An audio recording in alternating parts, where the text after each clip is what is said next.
बिस्मिल्लाहिर्रहमानिर्रहीम। अस्सलाम वालेकुम viewers, welcome to my YouTube channel. मैंने किसी प्रोग्राम में आपा जुबैदा को ये टोटका बताते हुए सुना था और मैंने जब जब इस पर अमल किया मुझे इससे हमेशा फायदा हुआ है।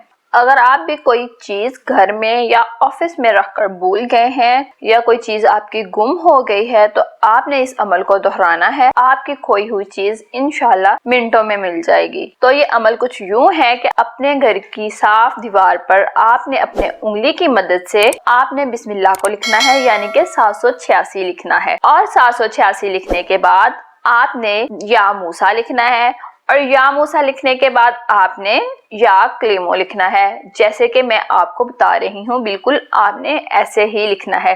जेर ज़बर और पेश लगाने की जरूरत नहीं है। जब आप इसको लिख लें तो आप अपनी खोई हुई चीज को ढूंढना शुरू कर दें। इंशाल्लाह ताला आपको मिनटों में ही आपकी खोई हुई चीज मिल जाएगी। मैंने जब भी इस अमल को किया है मुझे कभी भी मायूसी नहीं हुई। जब आपकी गुमशुदा चीज मिल जाए तो आपने जहां दीवार पर 786 या मूसा या कलीमो लिखा था, अपने हाथ की मदद से उसको साफ कर देना है, बिल्कुल जैसे मैं आपको बता रही हूँ। जी तो व्यूअर्स, ये थी आज की वीडियो।